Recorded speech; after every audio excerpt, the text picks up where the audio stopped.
কবিগুরু রবীন্দ্রনাথ ঠাকুরের শাস্ত্র। 50 ঊর্ধ্বে বনে যাবে এমন কথা শাস্ত্রে বলে।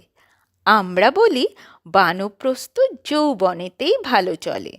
বনে এত বকুল ফোটে, গেয়ে মরে কোকিল পাখি, লতা পাতার অন্তরালে বড় সরস ঢাকাঢাকি। চাঁপার শাখে চাঁদের আলো, সে সৃষ্টি কি কেবল মিছে? এসব যারা বোঝে তারা 50 অনেক নিচে। 50 ঊর্ধ্বে বনে যাবে এমন কথা শাস্ত্রে বলে।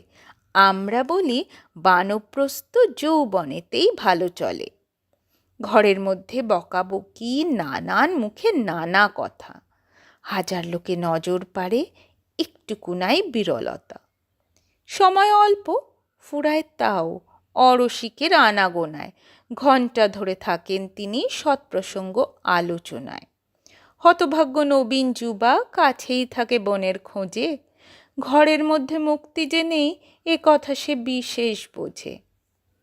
50 ঊর্ধ্বে বনে যাবে এমন কথা শাস্ত্রে বলে।